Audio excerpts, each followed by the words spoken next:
Hi, this is Glenda. Yeah, anybody who's been crafting for a while may have done what I've done and succumbed to some of these punches. They're mostly fairly old, and oh no, some of them are still definitely available. And you see them in the shop and they look like they have so much promise, and in a couple of cases there were beautiful examples of cards in the shop, like with these clip punches, but by the time I got home couldn't remember what they'd done with them. And I've been looking on internet and I've really been able to find very few suggestions. None of them have become hugely popular. None of them are Stampin' Up, therefore that whole following hasn't made all the videos. One thing about Stampin' Up, with their products, you always get heaps of ideas of what to do with them because, you know, it's in the interests of the sellers to put out ideas. In the case of these clip punches, I had a couple of old HSN videos that I'd saved that aren't even available anymore, where they were selling them, and there were a couple of ideas there. I believe there are some books you can get, but I don't have them and I'm not about to buy them because I'm not buying any more of these things. And so it's a bit of a challenge. So one of the main things they say with these clip punches is that you can do borders. So, you know, a couple of ways of doing your border is this. I've cut the edge off so it's a bit shorter, and I've actually mixed my two clip punches and made a little border along there. There's another example of a border that's not with a clip punch. Try again. This one's with a clip punch, and because of their little individual pieces, what it does is punch this little piece here, and so you can fit it along curves. So you can fit it, you know, along a curve like that, or along a ribbon, or along a strip of paper. And you can also put them around a shape. So this could be a label or an oval or anything really, because you just space them around. So yeah, borders are one suggestion of what you do with the clip punches. In fact, it's just about the only suggestion that I could find. You can use the butterfly shape just as a normal punch, but there's so much nicer ones out there as if you just want a butterfly. So the other ones like these are a fold-up punch, and so if you think of it as an embellishment, where I might have put a little flower or a bling or something like that, I've just done a little punch of the flower. So that's one way if you've got these little fold-up ones. This was the other one where I've used it as a border, and some of my petals are a bit sad. So that, and that's my lovely new die that I just got. It's a Cherry Lynn die. Just got that this week.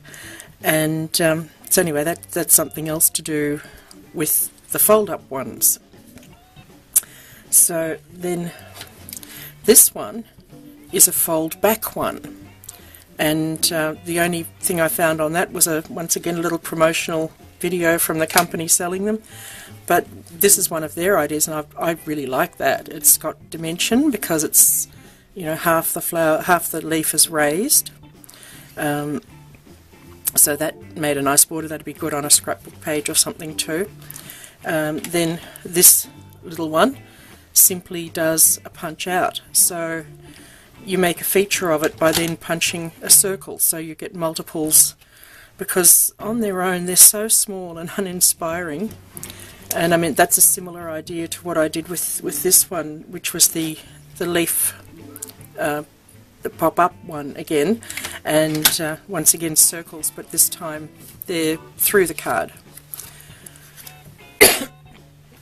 So this one I bought because I thought it just punched a flower, and it's a dimensional embossing punch, and what I discovered is, yes, it does, but it only punches the petals up, so that you can snip around all the little bits and get a flower, but I've got other punches to do that. So I've combined it with a die cut flower, and that just gives it excuse me, sorry, I've been fighting a cough all week.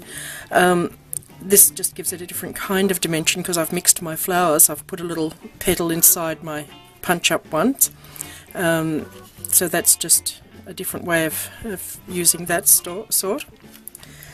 Then there's these ones. I had one of these on order and saw another one really cheap and ordered it before I'd received the first one, and I had no idea how small they are.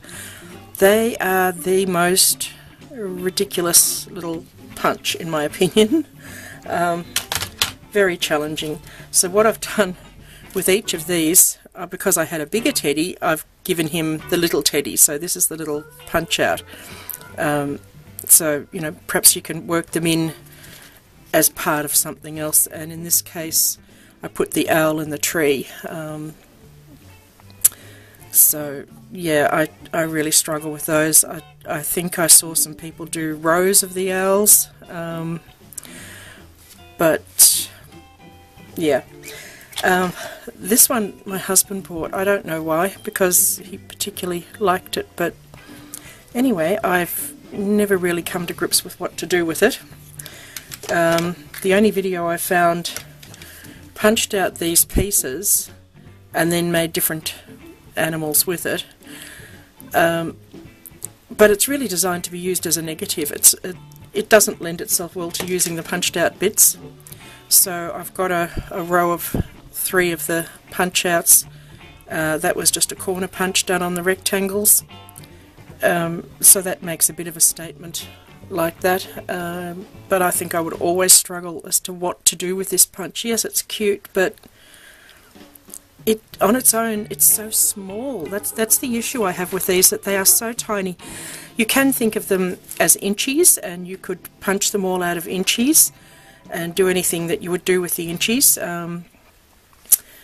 but that's the few things that I've come up with, and now I can put them away. They're the sort of thing you buy and then they nag at your conscience because you know you haven't used them, and they just sort of sit there and make me feel guilty at having bought them in the first place. So, you know, I've made an effort, found a few things to do with them, and I'm going to put them away again now, as I do with everything. So anyway, that's what I have to offer today. Thanks for watching.